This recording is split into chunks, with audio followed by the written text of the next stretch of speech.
If you awaken from this illusion, and you understand that black implies white, self implies other, life implies death, or shall I say, death implies life,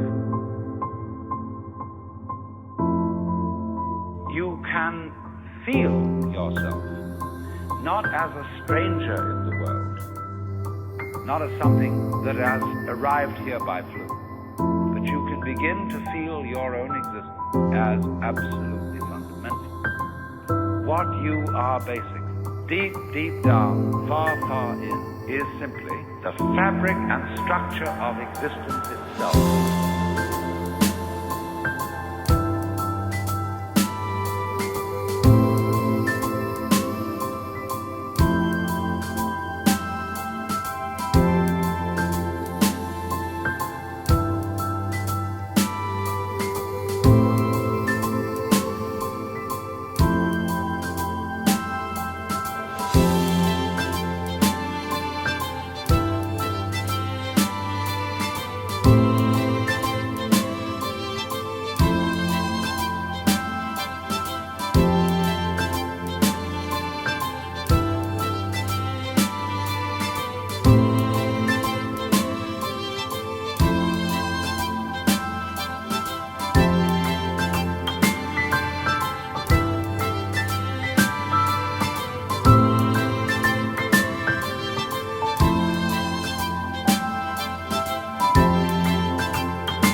Let's suppose that you were able every night to dream any dream you wanted to dream, and that you could, for example, have the power within one night to dream 75 years of time.